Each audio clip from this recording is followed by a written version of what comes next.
The MSI at 50 lecture series. We have another interesting topic for today to be delivered by a very interesting person who doesn't need to be introduced to everyone because he's very popular. He made a very big wave, big splash when he dived in the deepest part of the Philippine Trench. Uh, Part M, then deep. So that was last year. So our lecturer today is Dr. Deo Florence Onda.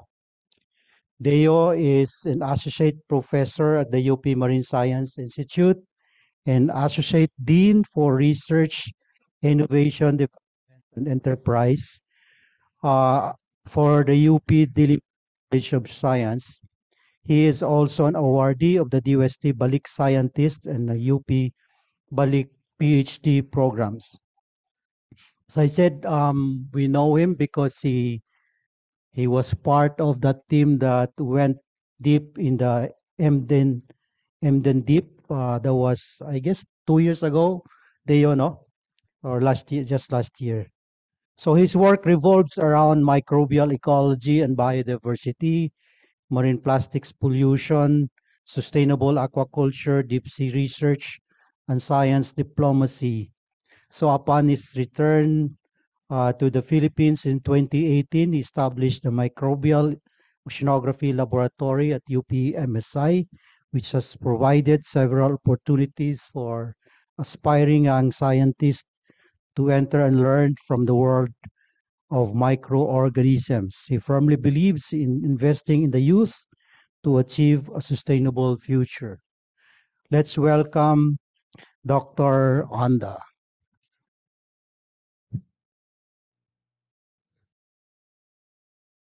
Ayaw mag-work. Magandang hapon sa lahat. Thank you, Doc Mike. Um, Wait lang. Yes. Yeah.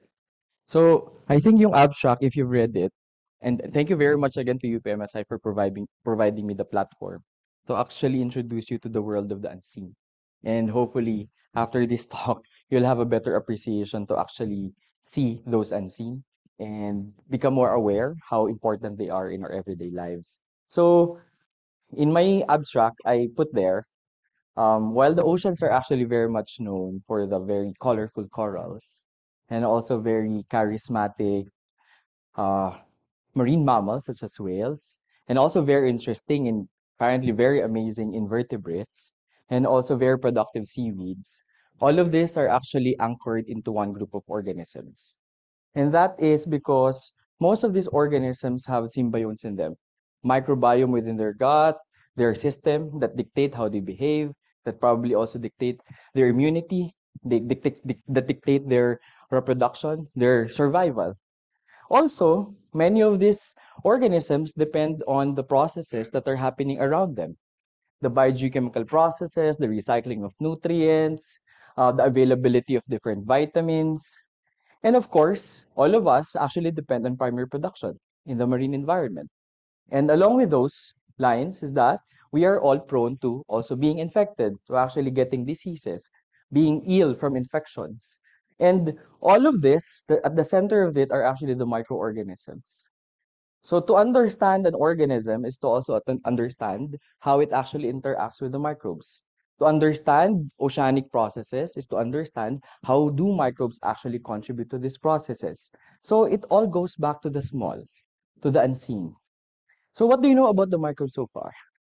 I'm sure after the pandemic, many of you would actually have this thought that, nakakadiri naman yung mga microorganisms. Kasi nababalitaan lang natin sila sa TV, nagkakos ng diarrhea, nagkakos ng infections, nagkakos ng pandemic, epidemic. Most of them are, they're very gross, they're everywhere. Naghugas tayo ng kamay to actually remove them from our hands. Um, but because of this, I think, misconceptions, they're also less studied. They are very much misunderstood, just like many of us, but also underappreciated. But if you go back into the tree of life and the biodiversity of organisms, this is the tree of life. And Majority of the tree of life is actually composed of, or the branches and leaves in the tree are actually composed of microorganisms. Saan nakikita yung multicellular eukaryotes? Doon lang siya. We are just part of that small branch in the big tree of life. And if you even zoom into that branch of the eukaryotic organisms, lahat na nakikita nyo dyan, majority of those are unicellular eukaryotic microorganisms. Kasan tayo dyan sa tree na yan? Andun lang tayo. So ikaw, animal ka. Dyan, mali, iwas na lang. Doon ka nakikita sa tree na yun. So again, I just would like to bring you to that perspective. You're not the most dominant, but we are also being controlled by these small organisms that are actually found everywhere. And those are the most diverse and can be found everywhere, the microorganisms. Because of their high biodiversity, and because they're also found almost everywhere in all types of environments, they also contribute significantly to the global biomass. So this is a comparison of that global biomass. You actually have this bacteria, the fungi, the archaea, the viruses, and the protists. All of them are microorganisms. And if you combine those biomass, microbes actually are second to plants in terms of biomass. Specifically, they make up around 20% of the total carbon, global carbon. Ang laki, 20%. Pero bakit? Why is it that even though they are the most diverse, they only contribute to around 20% of that biomass? The reason for that is because they are very small. They might be abundant, but there's very little. Their cells are very small. And that's the reason why they are called microscopic or microorganisms. Now, because of that high biodiversity, they are also able to perform different functions. And when those functions come together, it results in community metabolism. Different groups of microorganisms working together to actually contribute to the biogeochemical cycles. And those community metabolism interacting together, interacting with the environment, actually result in ecosystem functions. This is always a challenge that I give to my class in BioLOS or in Marine Micro or in MS246. Give me one biogeochemical cycle where microorganisms are not involved. Give me one elemental cycle where microorganisms are actually not involved. Because in reality, microorganisms, because they're everywhere, they're actually driving most of the biogeochemical cycles on the surface of the planet, and thus making them masters of all ecosystems. Even in the most extreme environments, in the deepest oceans, in the coldest environments, in the polar regions, in the warmest acidic environments, in the thermal vents, you will find microbes there. And they contribute to the different biogeochemical cycles and therefore contribute to ecosystem functions. Now, because they're very small, they also tend to be overlooked. Dahil nga hindi sila nakikita, hindi sila na-appreciate, hindi sila naiintindihan. And that's the reason why a lot of them are still undiscovered. We still do not know a lot about their ecological functions, their contributions. So how do you make those unseen seen? So I'll be giving you some examples on how we microbiologists actually try to understand, study these very small organisms called microorganisms. So the first one are the conventional ones, culture-dependent methods. As a microbial ecologist, I'm interested with two questions. To answer the question of who's there, based on their taxonomy, I wanted to know who are they by identifying their species, their names, their identity, and then ask the question, what are they doing in that particular environment? Then asking the question, what are their contributions to that environment? How they are doing that, relating mostly to the function. So as a microbial ecologist, I'm interested in understanding their taxonomy and then their function.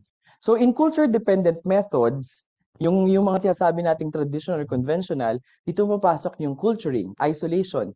Pupunta ako sa environment, kukuha ako ng sample, bibigyan ko ng substrate yung mga bacteria, papadamihin ko sila sa lab, iisa-isahin ko silang i-isolate at i-purify, tapos pag-aaralan ko sila.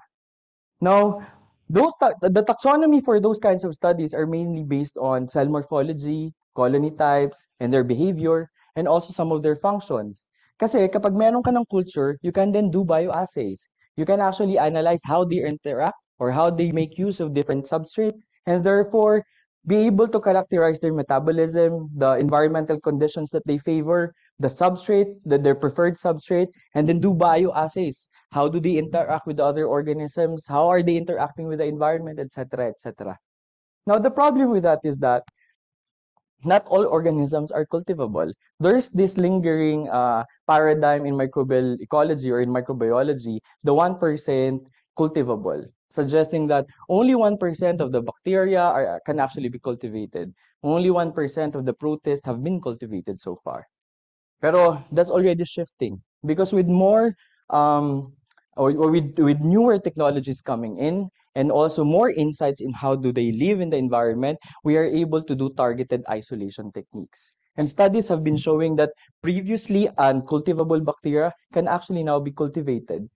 So not all organisms are cultivable, or probably it's just that the conditions for their growth are not yet known, resulting in their underestimation. So this is what I've done as a master student, as a BS Bio student. Yung thesis ko ng BS Bio ako ay disease ng corals, yung white band disease sa coral. So this is what I was doing, going out in the field and culturing these organisms. When I was a master student of Dr. Luisma, ito ginagawa ko. Nagko-culture ako ng mga organisms associated with pyridinium.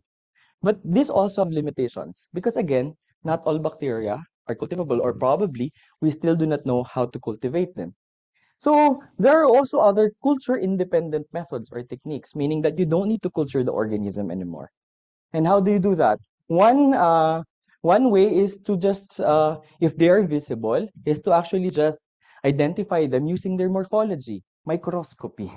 So you collect the sample from the environment, and then you look at them under the microscope, and based on their unique characteristics or morphological landmarks, you then identify the species. So previously, most of these studies were based on light microscopy.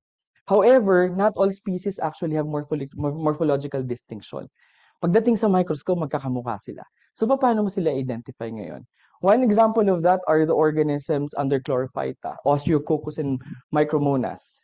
Those are actually two different species, but this is what you see under the microscope. So, how are you going to identify those two from each other? Ang hirap, di ba? And that's the reason why there are also high-resolution imaging systems. Confocal laser scanning microscopy, transmission, scanning electron microscopy. So, ang dami-dami ng klase ng microscopy ngayon that can actually look at those cellular structures. The problem is that as you actually go higher in terms of resolution, they also become more labor-intensive and resource-intensive. These microscopes are not very cheap. Believe me. Hindi din sila ganun kadali. Ibig sabihin, you can only actually get images of some individuals, for each day. So, nalilimitahan. Your progress in the research also gets limited by the resolution of the image that you're trying to actually get. Morphology-based limited din because not all cells would actually have unique landmarks. Pero ginagamit pa din naman siya.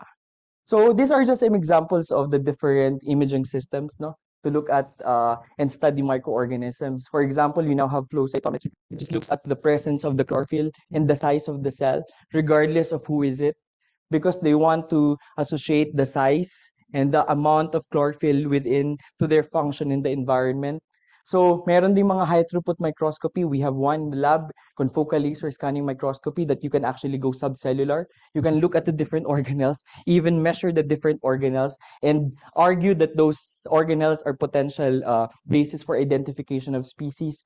You now also have flow cams. So later, I'll be discussing about this flow cytobot that we have in the lab that can actually count 33,000 images every 30 minutes, compared to a person who can only count a couple of hundreds of cells for a couple of hours. So, ito yung mga systems that we are already trying to establish in MSI so that we can help understand the microorganisms. The other entirely different world of culture-independent techniques, also answering the questions of who's there and what are they doing in the environment, are the molecular methods, the genetics and the omics approaches. I'm sure you've already heard this. They are molecule-based. Molecule-based siya because they are subcellular. They're not looking at the cell, but they're actually looking at signatures of molecules within the cell. So how does it actually work? You actually you sequence that molecule, and then you try to search for the similarity of those sequences or identify the function of those genes or sequences by actually exploiting the entire central dogma. So molecular biology, central dogma, from DNA to RNA to protein to metabolo. Now, the field has really progressed a lot in the past decades. Naalala ko lang, Dr. Luis Ma was my supervisor when I was a master's student. The very first high-throughput sequencing machine was actually purchased by his laboratories, the 454 Junior. Yun, sir. We were trained to actually make use of that equipment. Dumating yung high-throughput sequencing na yun after my thesis. So, nagtiis ako to actually isolate, culture, clone, and then sequence each of those clones. But with the high throughput sequencing, dahil nga high throughput siya, you can do massive sequencing and identify the components and members of the community. So, the different stages of the central dogma or phases of the central dogma can also be used in omics. In each stage also tells you something. It tells you a different level of information or different kind of information. And combining some of those will allow you to have an insight on the function of the microbial organism or the function of the microbial that organism in the context of the community. And combining most of these omics will allow you to actually have an insight on their microbial potential. What are they doing in the environment? What are their potential contributions? And even combining most of those or going downstream, what are they producing and how they're interacting with the substrates, you can even identify their metabolic activity. And all of this, putting in the context of an environment and understanding how they are behaving in the context of an environment will allow you to actually have an ecosystem insight. How is this community actually contributing to the overall functioning of the ecosystem? And thus, that's the reason why by understanding the gene, which is or a molecule, will allow you to understand the organism.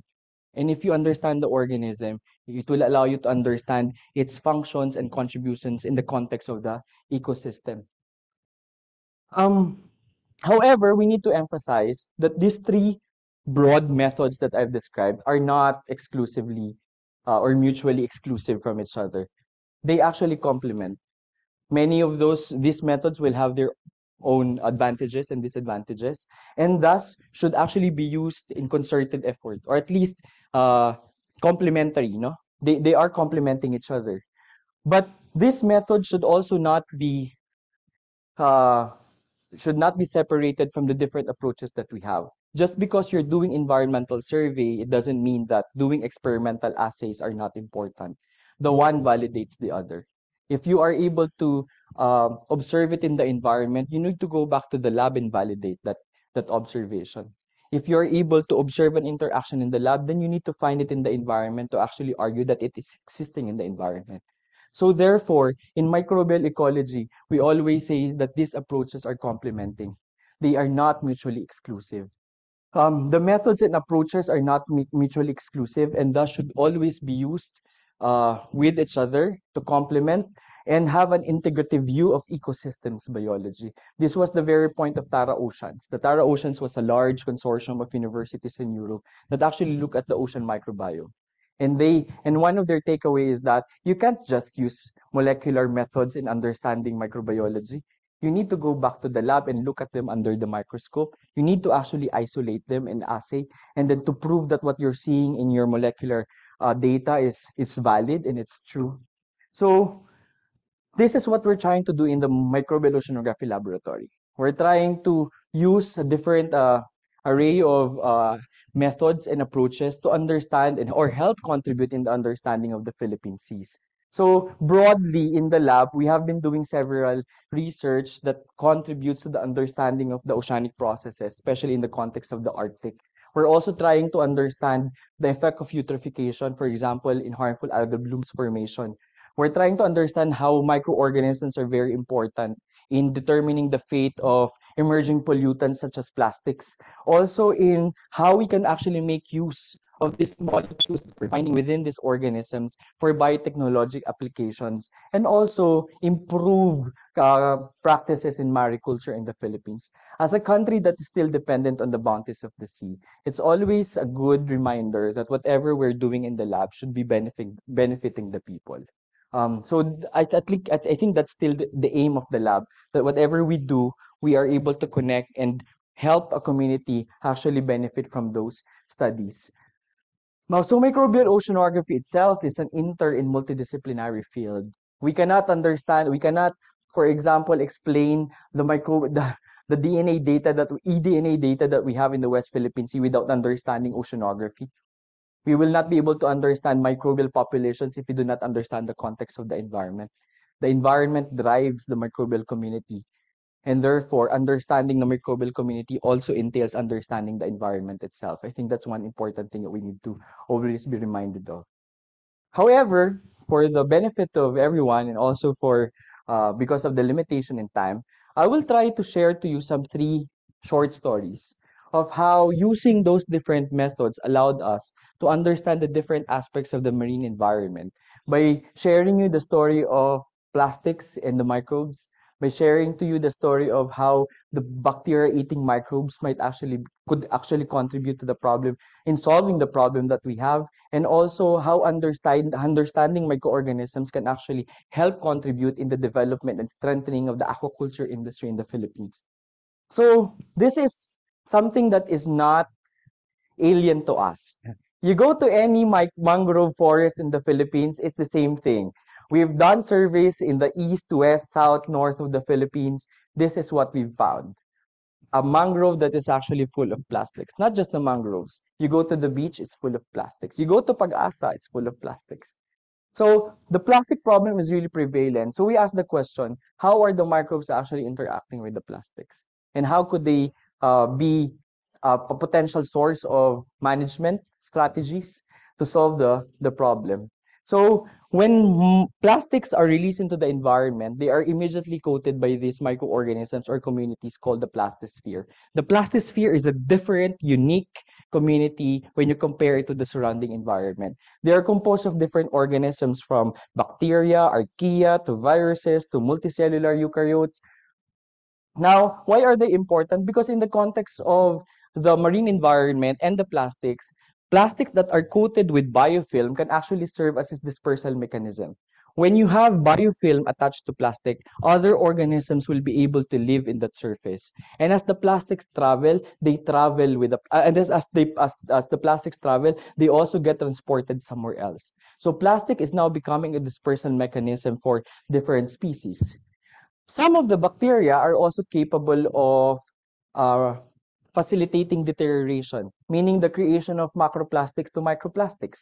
And when that degradation or deterioration happens, microplastics that are coated by biofilm are mistaken as food by grazing animals such as copepods. And when a copepod has eaten a plastic, that copepod can be eaten can be eaten by a fish larvae, which will be eaten by a larger organism, and therefore facilitating ingestion and biomagnification up to the trophic web. The plastics, when coated also with biofilm, changes its density, changes its characteristics. And then therefore, biofilm can also lead to the sinking of the plastic, allowing the plastics to spread more, to be transported in the deeper waters, and thus more organisms being exposed to the potential risks and dangers or hazards associated with the plastic. Later on, studies have also shown that bacteria can potentially degrade plastics. And you know, saan gawa ang plastics? Hydrocarbons, right? Galing saan? Hala, galing sa tindahan. They are actually made of fossil fuel. And when you decompose them to their basic components, which are carbon dioxide and probably also methane. And then therefore, that deterioration or degradation results into the contribution of greenhouse gases to the environment. So if you look at it from that perspective, ang laki pala ng role ng microorganisms. And each of that role will also have an implication on the environment where it is actually thriving. So the microbes are the first and the last groups of organisms to actually interact with plastics.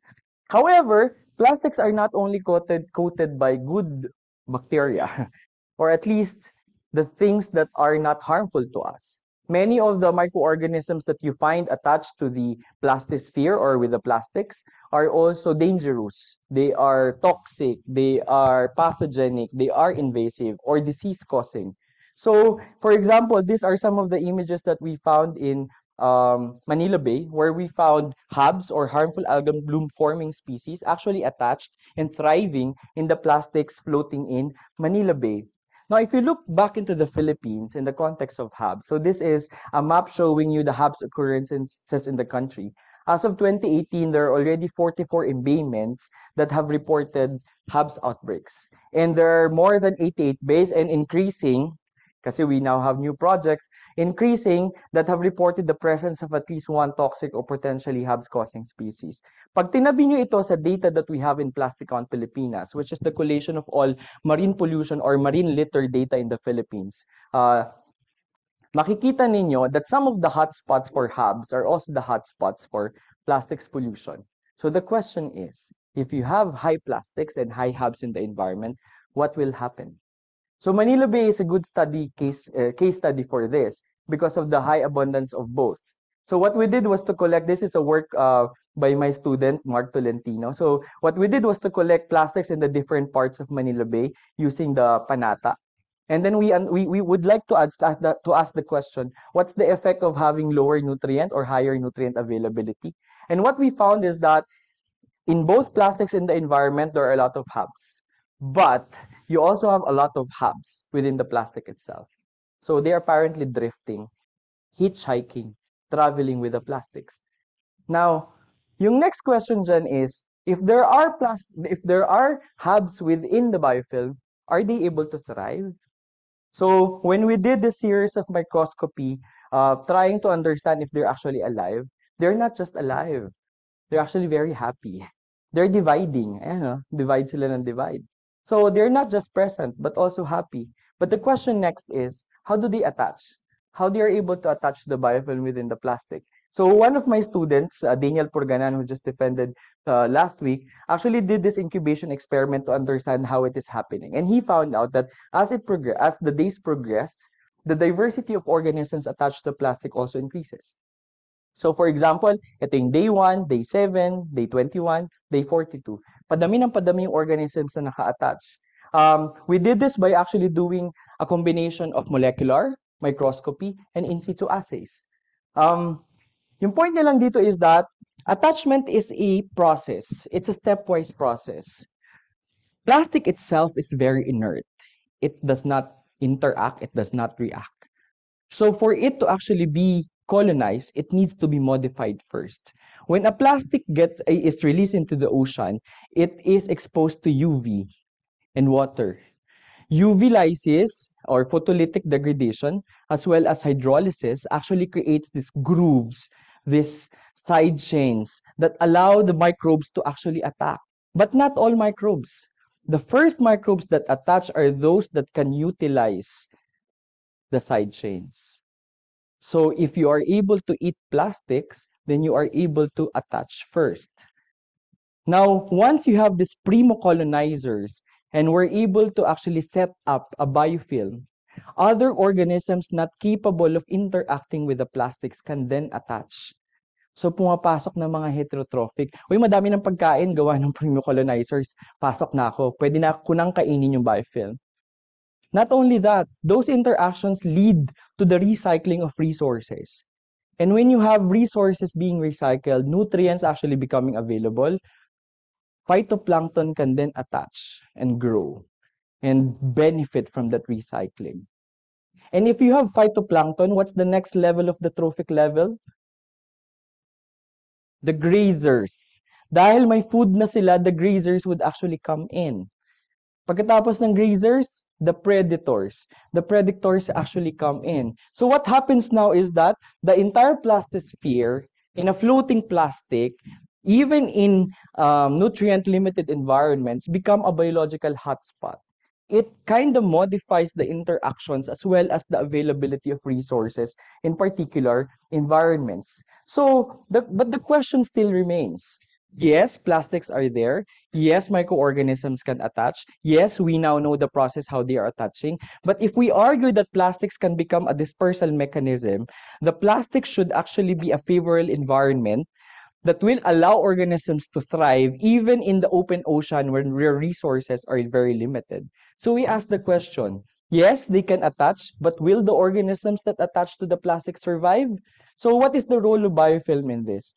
To actually answer this question, Mark did a series of in vitro assays. The only thing that we'd like to emphasize here is that we wanted to simulate open coastal conditions where nutrient are replete, and then open ocean conditions where nutrient are more limited. So he did an incubation for a couple of weeks, resulting to around 594 data points. So this is what he observed. This is a very complicated graph, but let me guide you. One is that when nutrient is high, mataas yung si Habs ako, mag-a-attach ang decision ko ay mag-a-attach ba ako sa plastic o hindi. Kapag mataas ang nutrient sa water, hindi ko kailangang mag-attach. Bakit? Because I get the nutrients I need from the pelagic waters or the surrounding environment. However, when nutrient is low and with no biofilm, cells stay in the water column. So, wala ang nutrient, wala ding biofilm sa plastic, hindi pa din ako mag-a-attach. Kasi I won't be able to get anything from the plastics. Surprisingly, when nutrient is low in the environment, but there are biofilms present in the plastics, what do? I go to the biofilm. I attach to the biofilm because the biofilm now becomes a resource. There are bacteria, there are phytoplankton interacting, and then therefore there is recycling of nutrients. So what is within the biofilm? So biofilms could actually serve as nutrient crews for the attachment because they are composed of polysaccharides, of proteins, of nucleic acids, lipids, and other biopolymers. So the biofilm itself is becoming a hot resource for the hub species to attach. Um, So, hindi pa kami natapos do'n. Sabi namin, sige, nag-survive sila, sige, kaya nilang i-utilize yung resource sa plastic, pero kaya nilang mag-cross ng ocean. So one response that phytoplankton actually have when resources become limited is to undergo life stage, to convert into another life stage, and that is the cysts. So nakita namin that when nutrients are very low, they're able to attach. But simulating that you go to the open ocean where nutrients are already becoming really limited, they transform into cysts. So the question is, are those cysts actually viable? And apparently, yes, they are. So these are actually pellicle cysts of the Alexandrium, the model species that we're trying to understand. And makikita ninyo, the DNA is within. It means that the cell is very much viable. So what we did was try to regenerate them, put them back in optimal conditions and see if they will regrow. And ito yung nakita namin, as the days passed by, actually, dumadami yung vegetative coming from the cysts. Again, suggesting that the biofilm in the plastics can sustain the viability of these cysts. And the issue of plastics is important because we are not only talking about it from the context of Manila Bay. We're also talking about the context of the entire South China Sea and probably the global ocean, where plastics are very much found everywhere. Nasa Pag-asa na siya, nasa Taiping, nasa Lawak, nasa Kota. So isipin nyo na lang if the plastics coming from Palawan or from Manila Bay actually have invasive species in them and they get to land or to go in areas such as Kalayaan, in Pag-asa, then they get drifted and deposited in a reef. What's the possibility of the bacteria attached to them actually being transferred to the corals? What's the possibility of the habs that thrive in them actually thrive in a new environment such as Pag-asa? So it is becoming a big possibility that it might be facilitating the transport of species. This has been shown by many studies, no? Especially on PET bottles. Norshell has just released a publication, a very comprehensive survey of plastic pollution in the West Philippine Sea, and we found out that plastics is one of the most dominant plastic types that can actually go far kasi they're very buoyant and then therefore become a dispersal mechanism. This is Pag-asa Island, if you're still not worried. And plastics do not stay afloat. They will sink.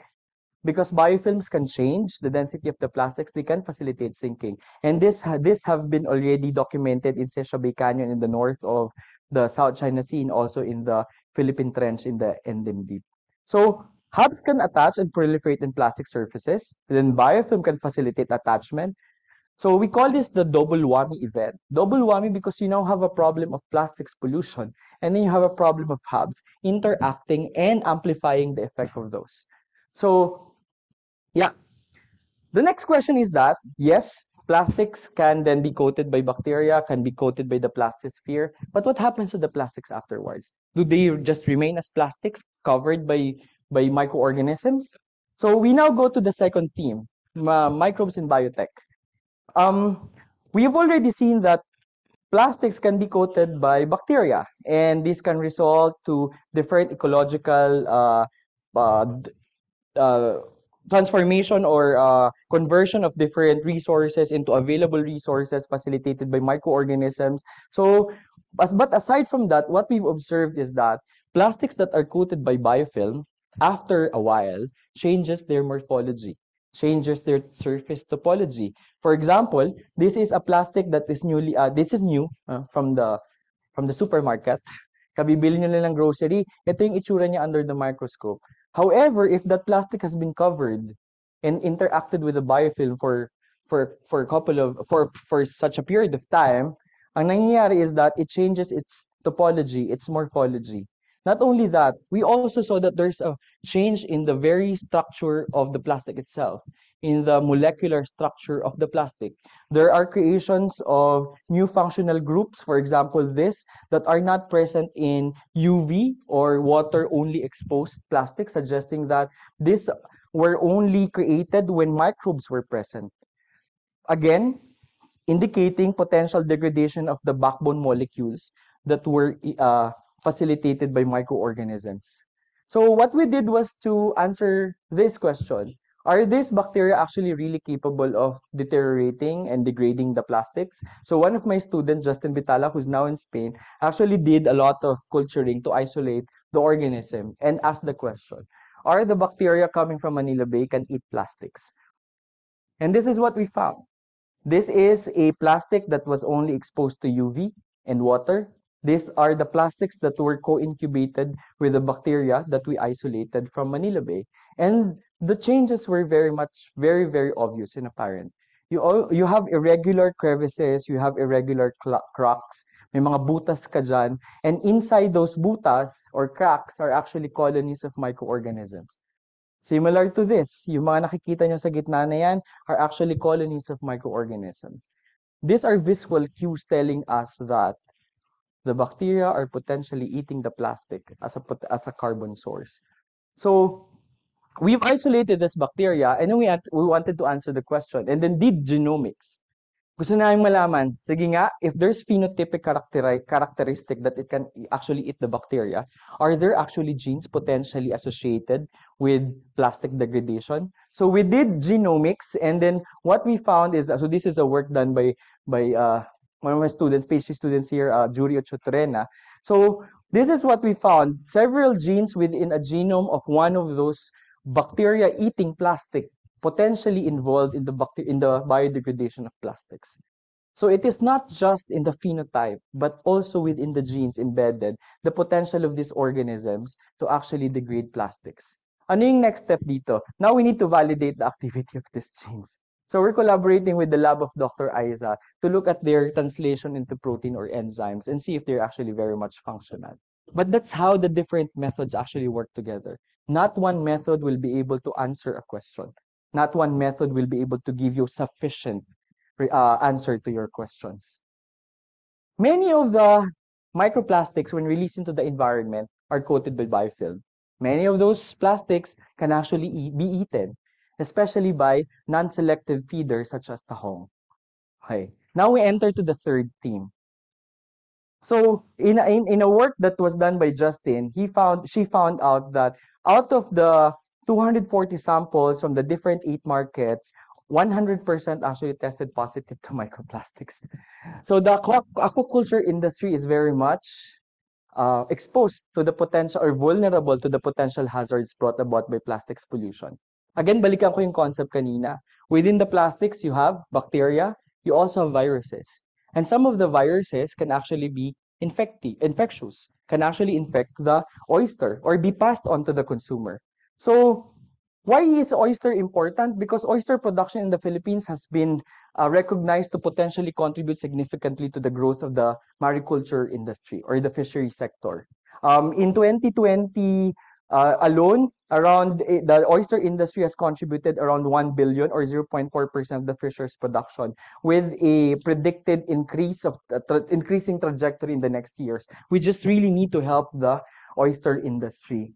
So the oyster production has been recorded to steadily grow in the past year. However, although there's high potential to develop, there are also still several challenges that we need to understand. Andyan yung pollution, which is plastics, pero andyan din yung diseases associated with the microorganisms. When we talk about sustainable oyster industry, we need to understand that we need to look at and optimize methods. We need to understand the very basic biology of the oyster itself. But at the same time, understand how we can improve the farming practices for oysters. In oyster, we look at the ecology and the biology, how it is interacting with the environment, and in the grow out areas or in the farms, we need to look at how we're going to improve the culture techniques, the characterization classification for public health and traceability of oysters, as well as value adding. Now, when we talk about the oysters, one of the issues is that we actually don't know the very basic ecology of oyster in the Philippines. Pag tinanong nyo ang BIFAR, kailan po nagkakaroon ng spot fall? O kaya kailangan bumubuga ng itlog ang mga oyster? They would actually tell you, probably that would be from June to September. Haba, no? Kailan po ako, kung June to September, si magsasaka magtatanong, kailan ako maglalagay ng kailan ako maglalagay ng cultures? Kailan ako manghuhuli ng larvae na papalakihin ko? And that becomes a problem because we are not able to maximize that particular spot fall. So what we did was to work with UST and BIFAR, and these are some of the questions that we're trying to understand. When is the spot fall? What factors affects oyster production? And then when and where to put traps? And that includes understanding the environment as well as the presence of phytoplankton, which is a microorganism, which is also the base of the food web, which is the very food of the oysters that we're trying to eat. And what we found is that phytoplankton abundance really determines the spot fall. The oysters are able to predict when will the diatoms become abundant. And sinasabayan nila yon, because they understand that the larvae and the juveniles need to eat. So they need to actually know when it is happening. So by understanding the life stages of the oyster and also by understanding when are the abundance of the phytoplankton will increase, we're able to predict and help them come up with a crop cycle model. Why is this important? Because in the context of Macalelon, we identified that twice a year, there are 2 peaks of diatom abundance or phytoplankton abundance. So what happens is that within that peak of diatom abundance, the population is trying to get fat in preparation for brooding. And then once they brood, they release their eggs, and that becomes the spot fall. That's also the time that you tell the farmer, maglatag na po kayo ng balsa para makuha ninyo yung mga itlog na ilalabas nila. And that stems from understanding the seasonality or the phenology of the abundance of the phytoplankton. Hindi lang yun. Nakita namin that there are actually 2 peaks of diatom abundance every year. Ibig sabihin, dalawa din yung potential na period kung saan pwede magpataba si talaba. And tama naman kami. Nakita namin that within that period, there's also another spot fall. So in Macalelon, there are 2 spot falls happening in September and happening in March. Now, what's the implications of this to mariculture? We are now able to advise them that there are 2 potential crop cycles within a year. Naihahanda nila by May yung balsa nila. Nagmo-monitor sila ng June, July. Na ilalatag nila yung balsa ng August. Nakukuha nila yung spots by September. Mag-aantay sila ng 10 buwan. Pagdating ng March, April, May, pwede na silang mag-harvest. Pero hindi lang yon. Pagdating ng January, naghahanda na uli sila. Minomonitor na nila. Pagdating ng March, naglalatag uli sila ng balsa. Kasi kailangan nila uli makuha yung spots by March. By understanding the very basic ecology of the phytoplankton communities, we're able to help the farmers understand that there are two potential crop cycles within a year. And that actually helped them increase their yield, increase their production. And at the end of the day, help the farmers improve their livelihood and lives. So, nakita din namin na kung late ka magde-deploy, bababa talaga yung iyong spot na makukuha for oysters. Because after the oysters are the barnacles. So if the farmers miss that period or window when they are supposed to lay down the rafts, ang makukuha na nila the following year are barnacles. So again, we go back to the very basic concept of understanding the ecology to actually increase or facilitate in the strengthening of the oyster industry. Again, when we talk about, so yun yung ginagawa namin, no? How we help the farmers increase their yield in the farming. But we also need to acknowledge that as we increase the production, the probability of diseases and infections also increase. So isa sa pinakamalaking problema ng oyster sa buong mundo ay yung presence ng virus na tinatawag na Ostrich herpes virus 1. Ito yung mga ito yung sakit na nagpaluhod sa madaming industriya ng talaba sa iba't ibang parte ng mundo. In the US, in Europe, in Japan, as well as in Australia. Now, what's the problem? If you do a quick literature search about viruses or diseases of oysters in the Philippines, you will find none because no one's doing it. And yet we are already in that state we're trying to increase production. So because of that, because of the unknown occurrences and prevalence of oyster pathogens, there's a lack of framework and guidance for risk assessment and management for oyster diseases in the Philippines. Now, the problem with the viruses and diseases like this is that once it becomes present in the area, it will never go away. So we need to be very careful in translocation, in importation, in getting seeds from somewhere else to actually increase the production of oysters. So in the project that we have, we were able to detect the presence of Ostrich herpes virus in the many oysters in Macalelon, in Quezon, in Batangas, as well as in Ilocos. So present yung virus. Pero yung question dyan is that, how prevalent are they? How virulent are they? How infectious are they? How are they passed on from one population to another? We don't know those questions. Not only that, although we were able to identify viruses from the same clades that were reported somewhere else, we were able to detect many new sequences of the virus in the Philippines. Pero hindi natin alam if how infectious they are, if how prevalent they are. Thus, we need to study them. And with that, we were granted by DOST Picard for a new project to actually strengthen and help increase our capacity for disease surveillance, especially for oysters or virus infecting oysters in the Philippines. It is important because we need to understand that because we need to prepare and thus become more proactive in safeguarding the industry of oysters and aquaculture in general in the country. So this new project, VROIS, should actually be starting this year. This is a 3-year project. And we're very excited to actually contribute to this. So hopefully next time we'll be able to contribute more stories out of this project. You know, I think I'd like to believe that we've already done a lot, but there's still a lot that needs to be done, a lot more that needs to be done. If you go back to the literature and ask the question, what kind of studies have been done on microbiology or marine microbiology in the past 3 decades in the Philippines? There are only around 103 journals, at least in 2017. Sure, madami nang dagdag in the past 5-6 years. But most of them were focused on aquaculture. Most of them were focused on biotechnology. But there are no environmental or climate-related studies, or at least limited yung number nila. We also need to catch up in terms of our capacity. Sabi natin kanina, merong microscopy-based, may culture-based, tas may omics. But the omics and environmental studies in the Philippines is still just trying to catch up. 2000, PCR cloning pa yung ginagawa. 2010, andyan yung NGS and then the establishment of the Philippine Genome Center. And yet, even with that, at saka yung sequencing core facility in 2013, even with that, as we enter the omics era, the adoption of new and state-of-the-art technologies for environmental research in the Philippines had been very slow.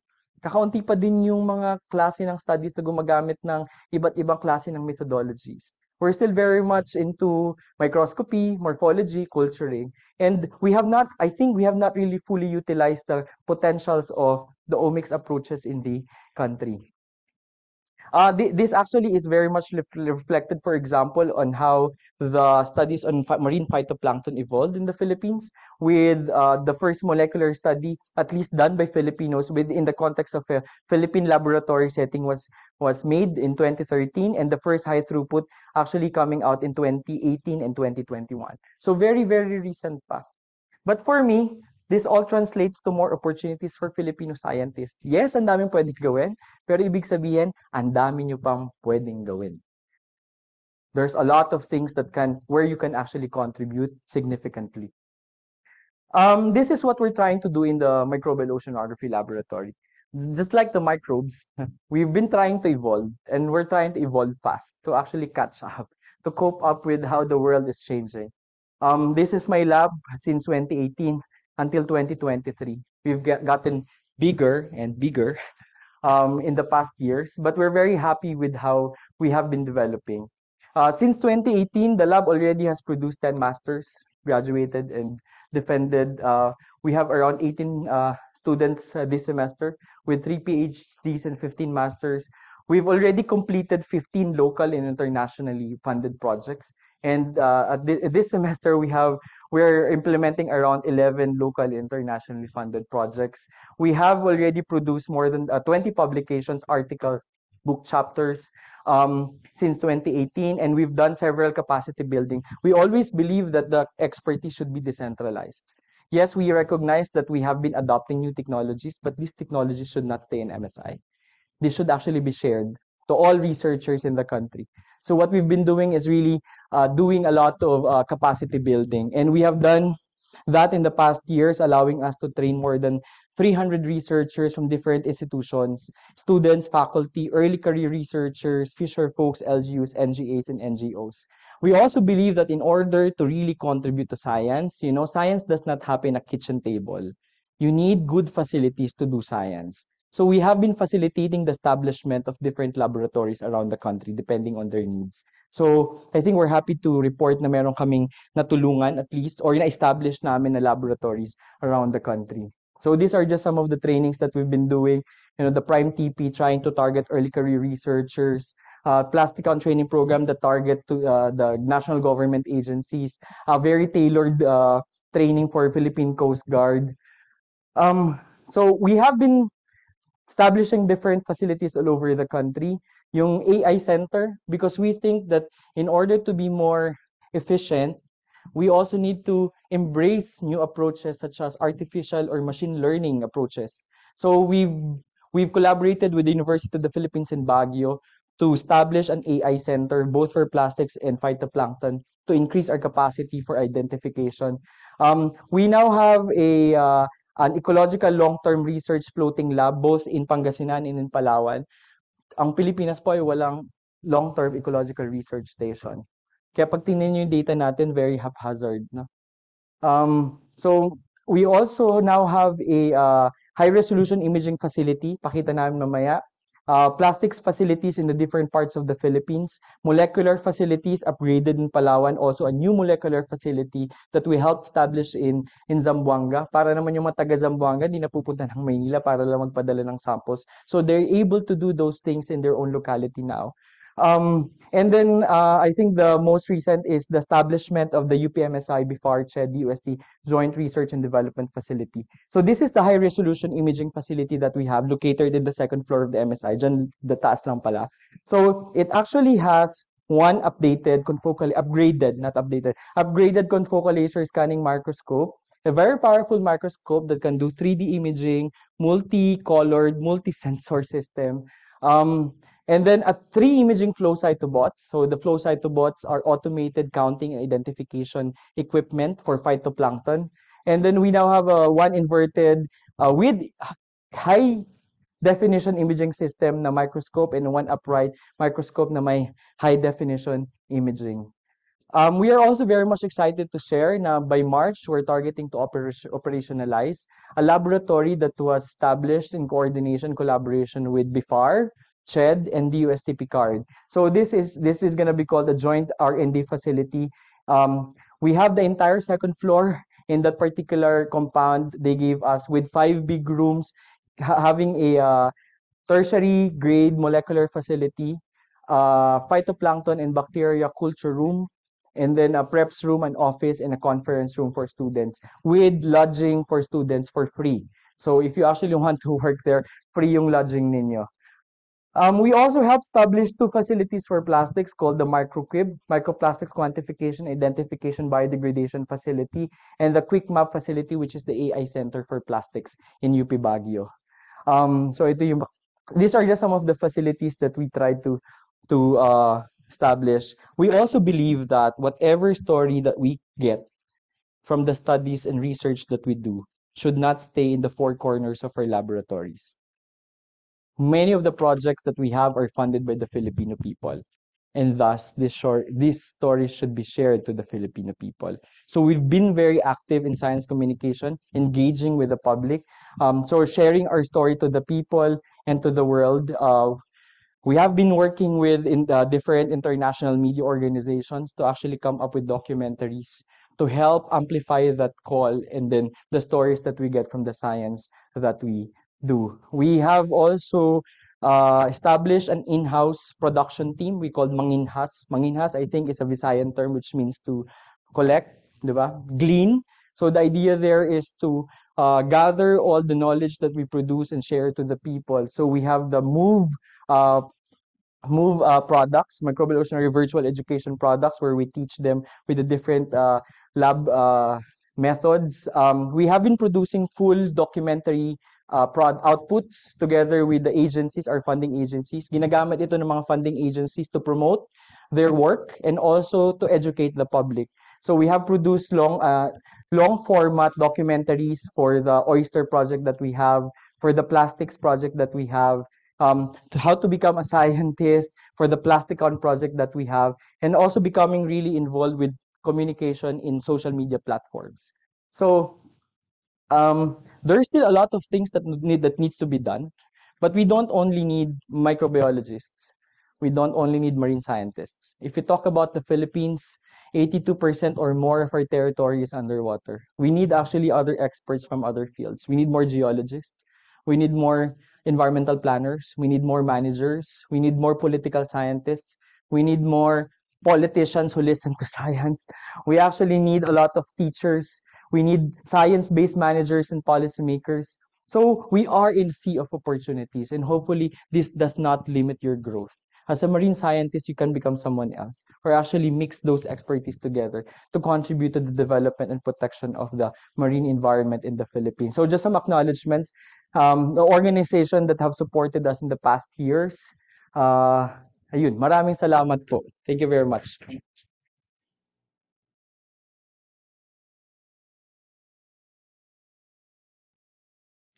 Thank you, Dr. Onda, for that very impressive lecture.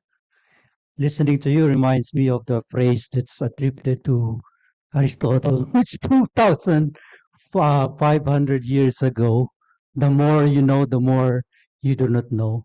Although there's a modern version of that phrase by Einstein. Actually, that's actually the feeling that I got listening to your lecture. There are still a lot of things that we have to learn. And congratulations, because your lab has grown tremendously from 2018, just like the bacteria. It has grown exponentially. You're now a very big group, and I think some of the people here are also thinking of joining your lab. So make sure that you have another room for another maybe students. I know that you're busy because you're also the associate dean for research.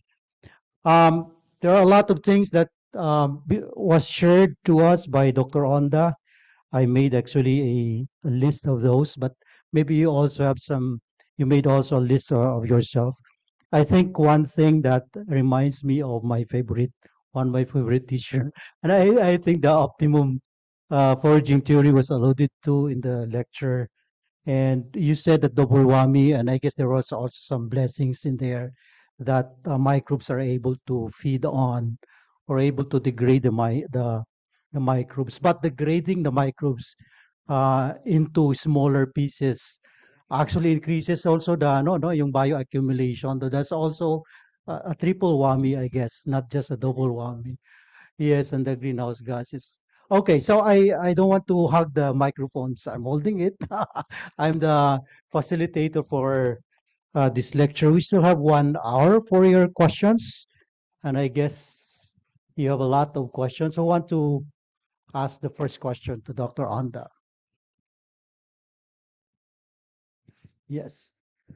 Um, when you ask question, please state your name and maybe your lab or your affiliation. Yes po. Good afternoon, Sir Dale. So I'm Koji Elegado. I'm a graduate of MS Marine Science here, and currently I am an instructor in Catanduanes State University. So siguro yung the closest keyword that I can think of with my question is policy. So I'm curious, like how effective has it been to translate the findings that you've had from your research, from the laboratory and your fieldwork to being translated into policy that the politicians, the lawmakers, were they receptive? How has the process been? Okay, so especially one thing that I still find an issue here is how microbiologists are treated in the Philippines, because in terms of the employment and even the profession itself, it's not on the same level as other professions. There's still no regulatory policy for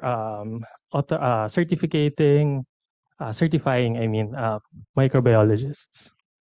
Siguro, paghiwalayin ko na lang, no? The first question is on translating to science a policy. And I think it's not just my experience, but experience of many scientists. I've just been in MSI for 6 years. So what I will be sharing to you are some of the things that we've done in the past 6 years. What I think is that what really helped us, to be fair, I think many of the work that we do have contributed to policies. For example, we're now working with the Philippine Coast Guard, the DNR, as well as the Palawan Council for Sustainable Development, and even before, to help craft policies that will improve these different the sectors. No, what really helped us was for me at least science communication. When I go to meetings, for example, and people already recognized the work that you do, it's not that difficult to get that message across. Hindi ko alam kung ako lang ba yun, pero pag nakita nila, napanood ko yung documentary niyo sa ganito. Nabasa ko nga yung ganito eh. They even reach out to you and ask, how can you help us? So for me, it's really the communication. And then once you get to the table to actually talk to them, there's another way of explaining things to them. And that's why my in-house production team, that's where they help me a lot. Because they are able to produce materials na laymanized, that they will be able to understand, that those policy makers can actually bring back to their locality and even show it to people. I think that's how it helped us. Just some examples of the policies where we able to get it.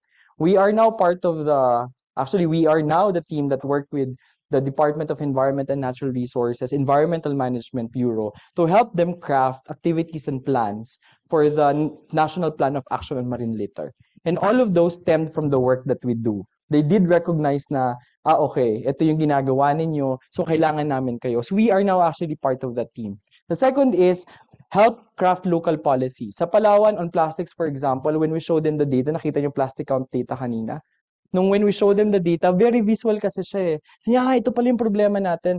Na-identify nila na isa sa pinakamalaking problema ng plastics was actually sourced from the non-regulated capture industry for lobsters. And nung nakita nila, ang ginagawa kasi yung mga traps nakahang, yung nylon, pagkatapos ng season, naiiwan yun.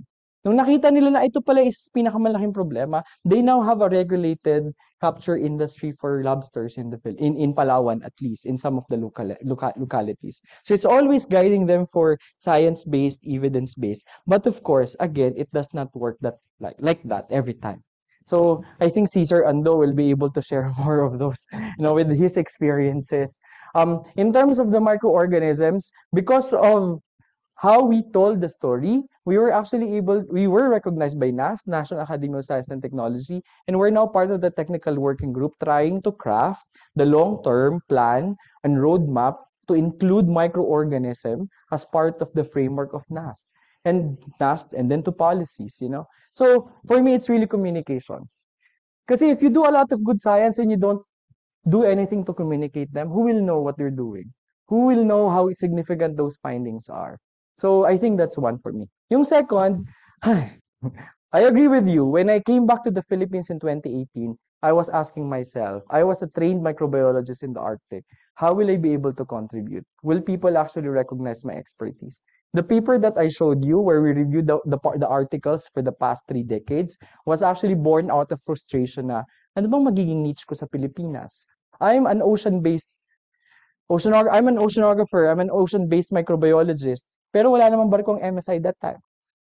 Sabi ko, paano ako kukuha sa DCM? Hindi nga ako makapunta sa offshore. Hindi naman pwedeng bangka lang. Tapos, ito yung mga gusto kong gawin. Wala sa Pilipinas. But that allowed me to identify where will I be able to contribute more.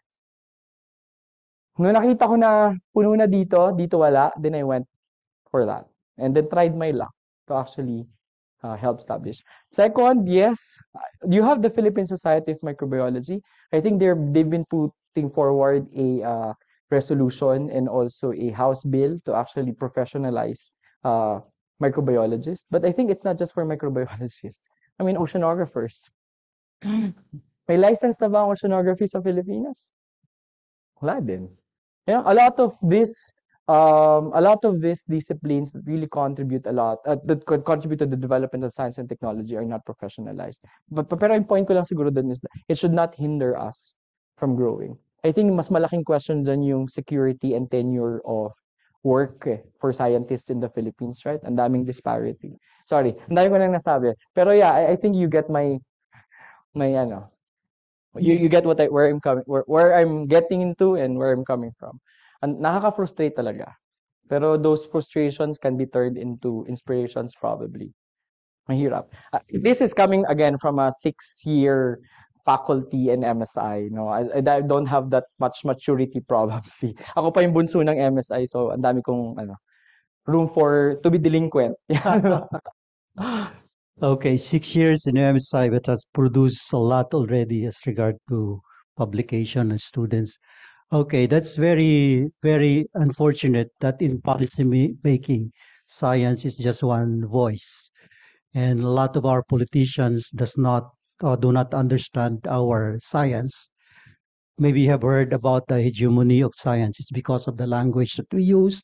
So we have to translate our findings into a language that can be understood. But even that, policymaking is political, very political. So as I said, only one voice. And the good policy is the one that will distribute the benefit to a greater majority, and the cost of that policy on only a very small minority. But that's not happening. And who owns the plastic industry? A senator in the Philippines. So it's still very, daunting tasks to stop the production of plastic, because we are still using petroleum, refining petroleum, and a byproduct of petroleum is being used to produce plastic. Okay, Helen, do you have a question? Oh, okay. See, Sir Ando. Just to contribute a bit, if you can break down communication, you can messages siya. Number one, for us, as part of our civic duty, we received funding from the national government. It is our duty to publish. You have your thesis. It is your duty to get that published. That's one. If it's published, other people can read it. They can improve on it. They can duplicate it, right? Then you need to present. You have to participate in as many conferences as you can afford. But conferences need not all conferences need money. You can join. There's a call Aribada. There's a CS. Okay, And the advantage is that you're talking to different groups of people. Communication also entails the language. Right now, we're using English. But try going out, talk to other people whom you would like to communicate with. You cannot use English. You should learn how to speak in Filipino and the dialects that your target people are using. Okay? So, mag-publish ka, mag-present ka, at habang nagpre-present ka, then natitrain mo din ang sarili mo to become an effective communicator. How to simplify your science. Okay? Paano gumawa ng kwento? Si Deo, madami ng presentations, kaya marunong na siya magkwento, di ba? He can weave his work and present it in one piece. May naisip akong bagong salita ngayon. Dati kasi ay kapit sa patalim. Kapag desperado ang isang tao, walang pera, di ba? Sabi natin, solution, kapit sa patalim. Ngayon may bago. Pag wala ng nutrient, no? Yung organisms, kapit sa plastic. Oh, salamat, Deo. Siguro just a quick addition to that. Sabi ko sana mekos-mekos, pero pero I think we also need to recognize that there should be platforms where we facilitate science and policymakers to talk to each other. I think halimbawa if you go to Canada, Sir Roy probably would know, the House, the lower house or House of Lords in Canada actually have this technical working group.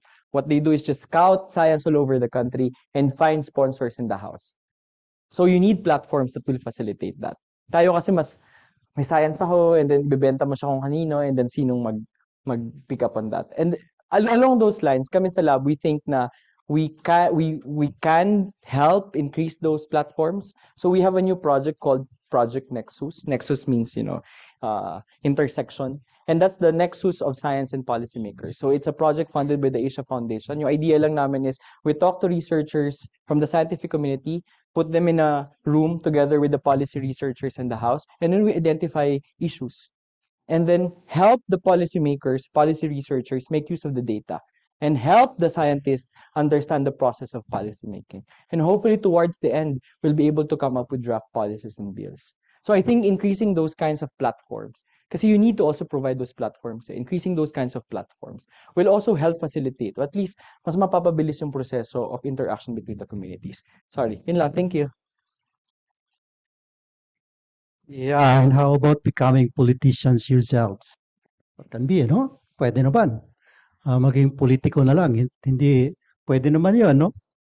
Kung established na kayo sa science ninyo, like pag nag-retire na si Doc Ando, magiging politician. Okay, parang yung position in politics, they can make decisions. So, senador, congressman. Okay.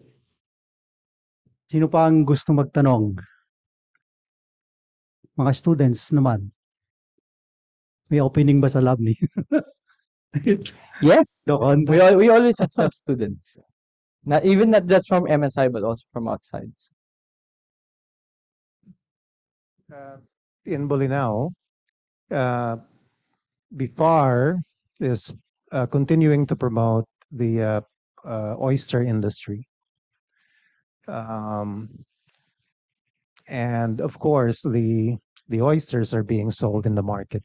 Okay. One observation and then one question that, and probably you can try to confirm, but I've noticed that when they started producing or having those hanging oysters, the water in Bolinao cleared a bit. And my suspicion is that because they are filter feeders, then you can clear up the water. But then the worry comes in. But what about the people who would now buy the product? What's the risk? So on the first, yes, that's one of the ecological services of oysters. They help clean waters because they're unselective feeders. So any particle that they'll be able to filter, they'll remove it and then turn it into poop, which actually is very dense and will sink directly. But that's the other that other side of the coin. Kasi pwedeng bumabaw. Grabe sila pumupo. Pwedeng bumabaw yung ilog mo if it's not flushed out. If it's the same station where you put the oysters, it will become shallow later on. Yung second, sir, dun sa safety on the consumption of the oysters. I think it's not just on the oyster per se, pero also understanding on the other, for example, we monitored Gigiwanin channel and we were able to identify presence of Sudonitskia for 2 months. Dire-diretso po yun. Sinabi namin sa BIFAR, there's already an increasing number of Sudonitskia. You might want to test for toxins. Sabi nila, negative. But the report was based on the test for saxitoxin, which is not being produced by Sudonitskia.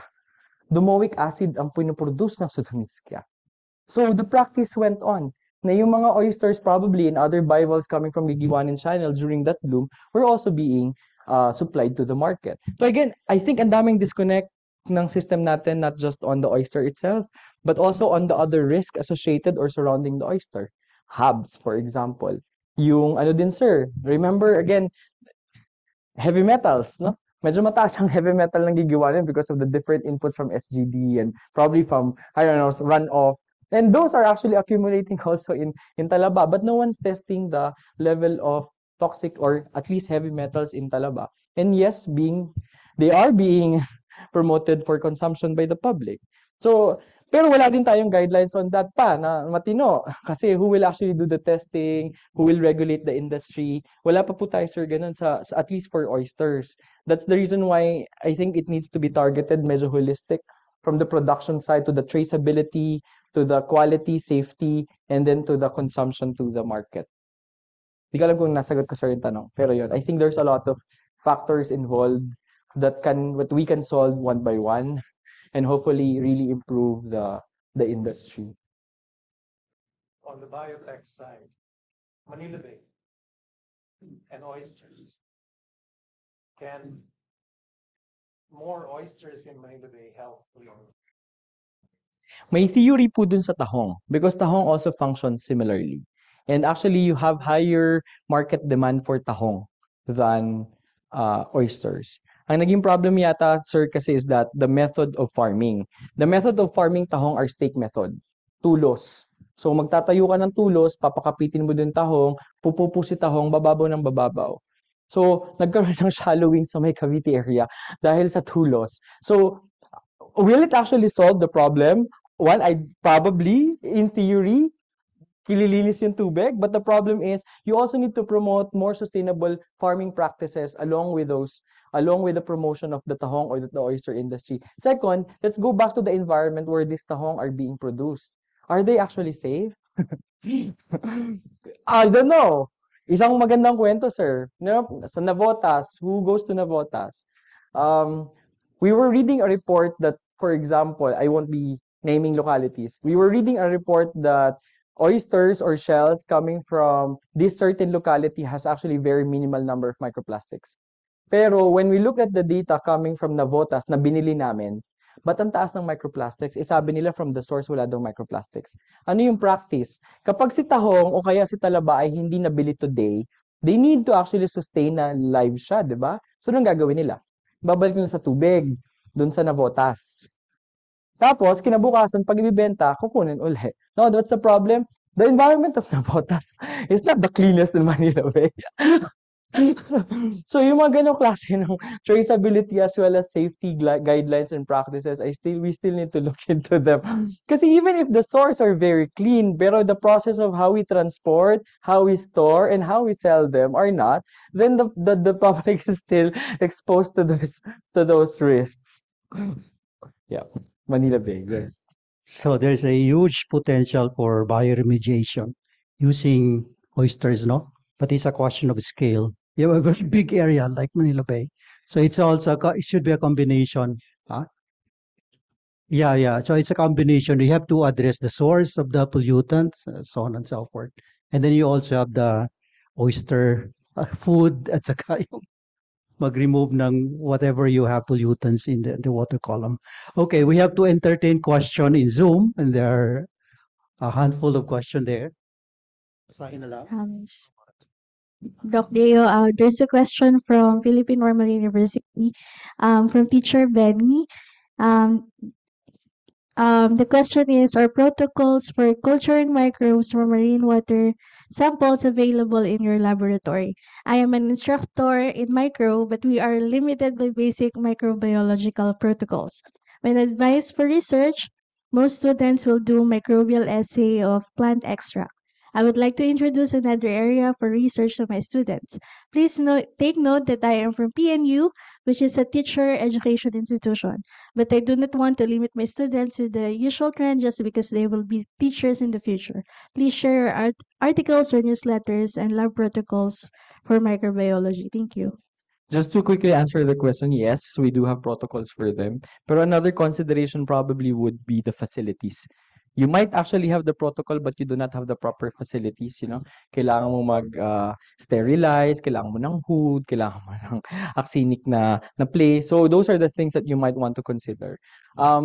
Nevertheless, I think yung isang issue din talaga ay we do not have a very comprehensive syllabus or course package for high school and college students that are designed to do experimental work in the Philippine setting.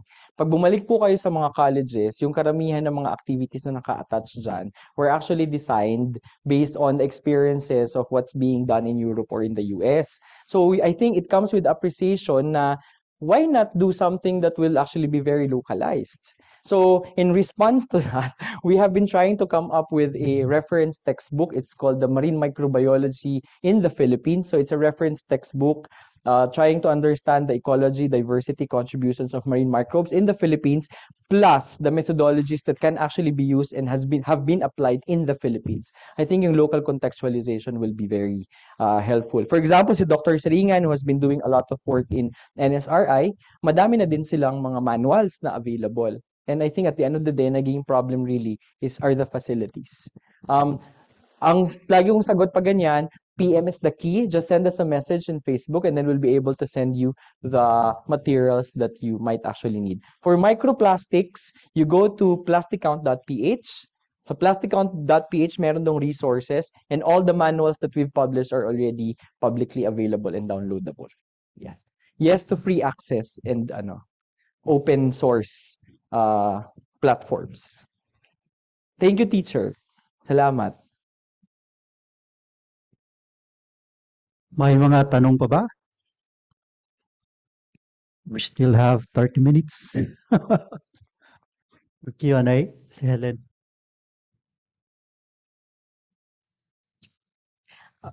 Excuse me, I have a allergy.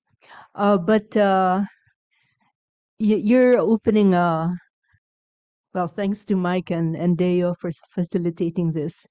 You're opening a whole new field, which we were not familiar with before.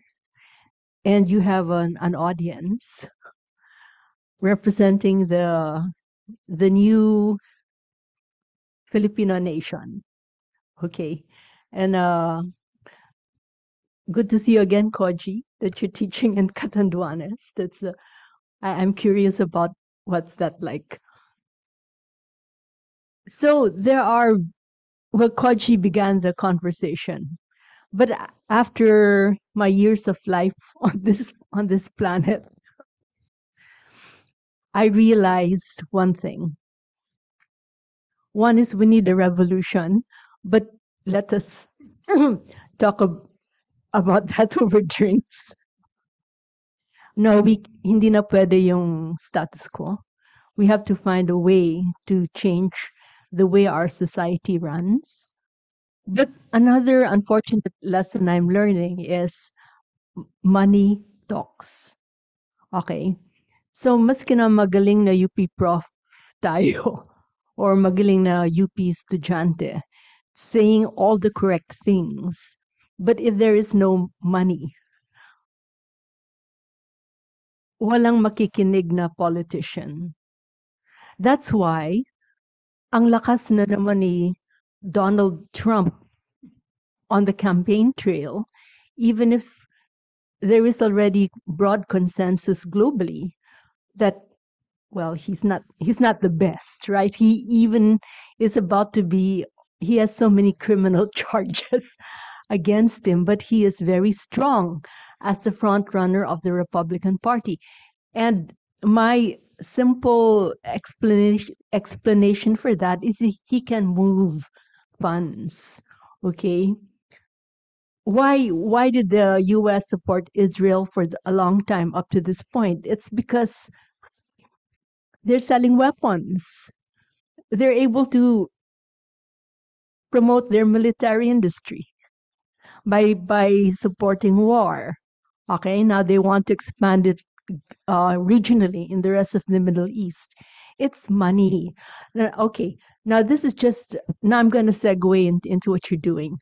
When you showed those gardens of plastic in mangroves all over the country, there is potential there to attract money, okay? Because plastics are a global problem and it's only increasing. In fact, even if the alarm has been raised, plastic manufacturers have already said openly they will not discontinue the production of plastics. In fact, it will increase. So I think when Pawi published her paper, it was so exciting because can we produce cocktails of microbes that we will say spray on these garbage and they will get to work faster?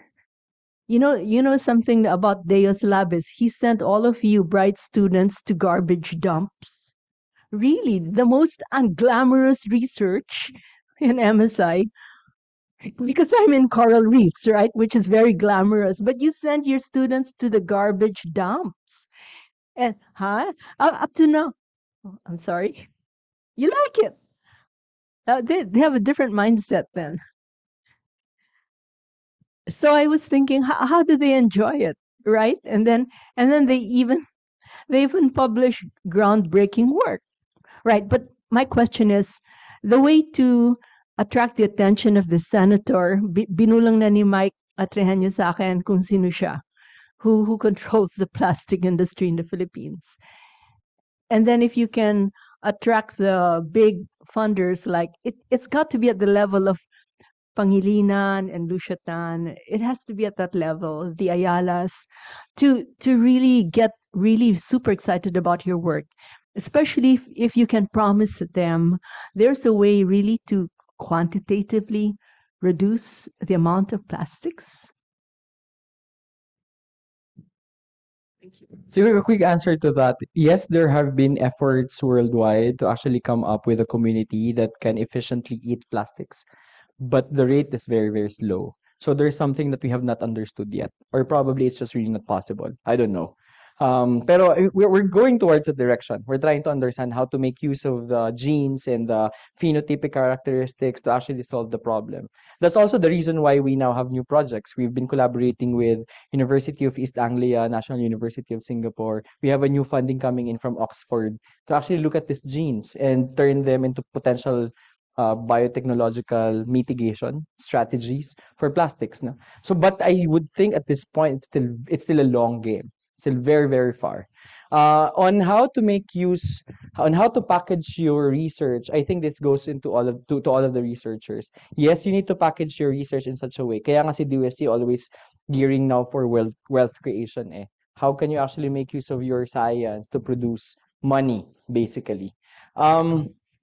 Along those lines, ipopromote ko na lang, Helen, there's a recognition, especially na kailangan siya ng mga PhDs at saka master students, especially if you're going back to your provinces, going back to your home institutions. So in the Office of the Associate Dean, we have a new project. So the idea here is to capacitate young researchers to write their proposals and be connected with the funding agencies. So hindi pa kayo graduate, connected na kayo with the funding agencies and mentors. So you would know how to write and would actually how to sell your package, how to package and sell your story and your science, so you get funded. So this is a project that will be implementing several workshops this year. So hopefully you will also be interested. Yung idea nun is that you actually produce a proposal. and then you get a mentor. And then we connect you with the funding agency with the hopes that it would increase the probability and likelihood of you getting the funding. Mahirap talaga magsulat ng proposal, no? Marami sa atin, kahit ako when I entered MSI, I was a lost ship. Kasi ang sabi lang si director, ang director ko noon, sabi niya, Deo, welcome to MSI, ito yung room mo. This is the table in your chair. Tapos sinara niya yung pintuan, then he left me inside on my own. So, I think we need to recognize those kinds of gaps, siguro, that we need to help the young early career and mid-career scientists to jumpstart their career. So yun yung mga ilang interventions that we're looking into. And hopefully, and to add then, we are now tapping into private organizations. For example, we're now working with Holcim because they think that what we are doing can actually help mitigate the problems, the issues. So they're funding research to help quantify, do baselining, understand the factors so we can come up with policy recommendations and solutions to the problems in Manila Bay. And it's not just that. There are now more corporations that are trying to get in, to chip in on how to improve and help mitigate the problem on plastic. As you've said, money talaga siya, pero at the same time, for them, it's an opportunity for CSR. So it's money for us. So ganun din, parang it works both ways. Is it possible to build an industrial complex with a few factory buildings? You collect all of this plastic garbage, shovel it up, and then put a pile of them into a factory and soak it in a cocktail of biodegrading bacteria. And then you'll go back to your basic elements, which is, you said, carbon dioxide and what have you. Problem is, alam mo, binulong mo na sa akin na, nako pa, babalik yung carbon dioxide sa atmosphere. So now you have the carbon capture technology that should. Yung scrubbing. Okay, Yes. whatever. Thank you. Thank you. Yeah, there's always be a trade-off. So kung nasa atin na lang kung ano yung mas importante sa atin. And talking about yung mga donors, be careful with greenwashing, no? Especially with dealing with conglomerates.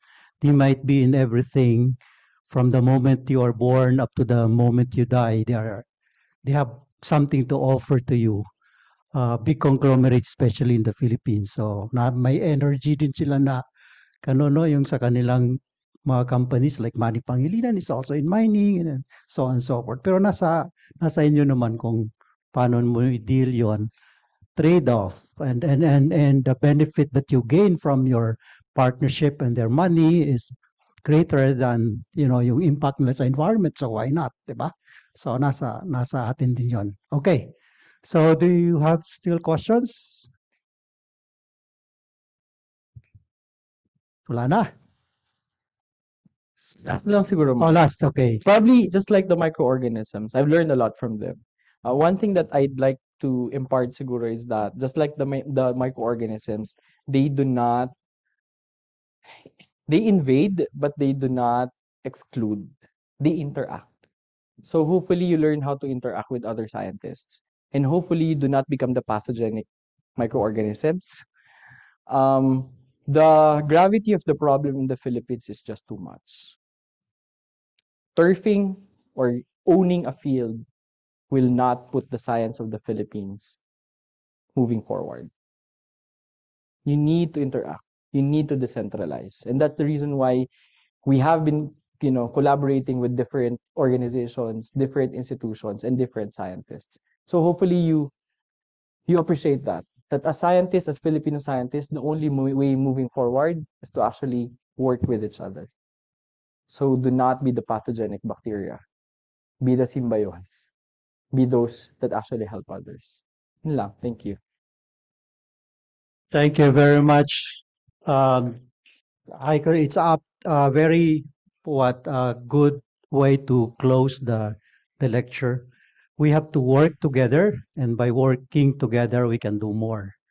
Okay, thank you very much again, Dr. Onda, with that very interesting lecture. We hope to hear another lecture from you in the near future. And I guess we still have more lecture lineup and hope that you will attend our more the upcoming lectures. And by March, we will be celebrating our 50th anniversary. Ang tanda-tanda na namin ni Helen. I joined MSI in 1989. I'm still in the MSI. I'm one of those non-biodegradable. Hindi na degrade ng bacteria ni Dr. Onda. Okay. Thank you again for attending the lecture. Those of you who are here in person and those who are in Zoom, thank you very much for listening.